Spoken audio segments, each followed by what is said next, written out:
कमीत कमी साहित्यामध्ये बनवून तयार होणारी घाईच्या वेळेला अगदी झटपट टेस्टी अशी ही भाजी यापूर्वी तुम्ही कधी ट्राय केली आहे का? नसेल केली तर चला तर मग वेळ न घालवता सुरुवात करूया आजच्या रेसिपीला. रेसिपीमध्ये पुढे जाण्याच्या अगोदर जर आपण चॅनलवर नवीन असाल तर चॅनलला नक्की लाईक, शेअर आणि सबस्क्राईब करायला विसरू नका. म्हणजेच असे येणारे छान छान आणि सोपे व्हिडिओ तुम्हाला बघायला मिळेल. तर आज आपण पावट्याची भाजी कशी बनवायची ते बघणार आहोत. त्यासाठी येथे पावट्याची बिया घेतलेल्या आहेत. ज्या शेंगा असतात त्या सोलून छान त्यातल्या बिया आपण काढून घेतलेल्या आहे.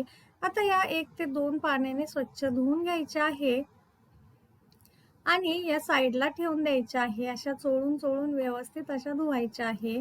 आता आपण यासाठी लागणारा मसाला तयार करून घेणार आहोत. तर अगदी कमीत कमी साहित्यामध्ये टेस्टी अशी आजची आपली भाजी तयार होणार आहे.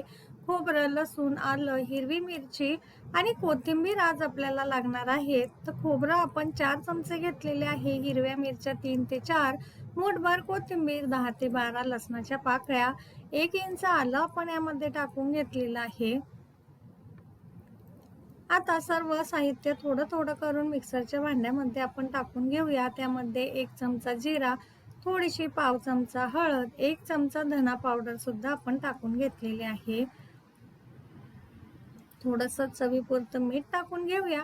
आता यामध्ये थोडंसं पाणी टाकून आपण ह्याची बारीक फाईन पेस्ट तयार करून घेतलेली आहे. हे बघा या पद्धतीने. आता ही साईडला ठेवून देऊया आणि पुढची तयारी करूया. आता एका भांड्यामध्ये तेल गरम करून घ्यायचं आहे. आता इथे पॅन घेतलेला आहे मी. आता यामध्ये 2 ते 3 मोठे चमचे तेल गरम करून घ्यायचं आहे. त्यामध्ये जिरे, तमालपत्र आणि 2 कांदे बारीक चॉप करून छान असे फ्राय करून घ्यायचे आहे गोल्डन होईपर्यंत. आता कांदा सॉफ्ट झाला की यामध्ये आपण लाल तिखट, गरम मसाला, धना जिरा पावडर आणि किचन किंग मसाला प्रत्येकी 1-1 चमचा टाकून घेतलेला आहे आणि 1 चमचा घरचा मी काळा मसाला सुद्धा यामध्ये ॲड केलेला आहे. आता हे मसाले व्यवस्थित असे फ्राय झाले की यामध्ये जे आपण पावट्याचं बी आहे ते टाकून घ्यायचं आहे आणि 2 मिनिटासाठी याला आपल्याला फ्राय करून घ्यायचं आहे. आता फारही वेळ याला आपल्याला फ्राय करायची गरज नाहीये. आता आपण मसाल्यामध्ये मीठ टाकलेलं आहे, परंतु थोडंसं मीठ आपण भाजीमध्ये वरून सुद्धा टाकून घेऊया. कस्तुरी मेथी सुद्धा आपण 1 चमचा रोस्ट करून ती सुद्धा क्रश करून यामध्ये टाकून घेतलेली आहे. आता सर्व व्यवस्थित मिक्स झालं की यामध्ये तयार करून घेतलेली खोबरं, लसूण आणि मिरचीची पेस्ट तयार केलेली टाकून घ्यायची आहे आणि 1 मिनिटभरासाठी याला फ्राय करायचं आहे.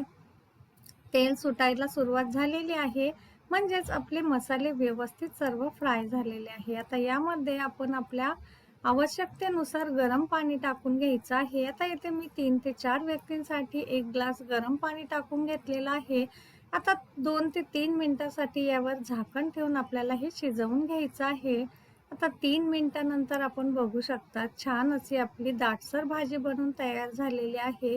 अगदी फारही मसाले न भाजता किंवा न तळता ही आपली चटपटीत झणझणीत भाजी बनवून तयार झालेली आहे. छान असा याचा सुगंध सुटलेला आहे आणि तरीही आपण बघू शकता किती छान आलेली आहे.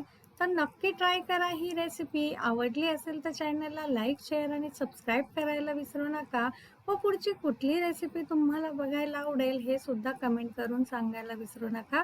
पुन्हा भेटूया अशाच एका सोप्या रेसिपीसोबत. तोपर्यंत धन्यवाद.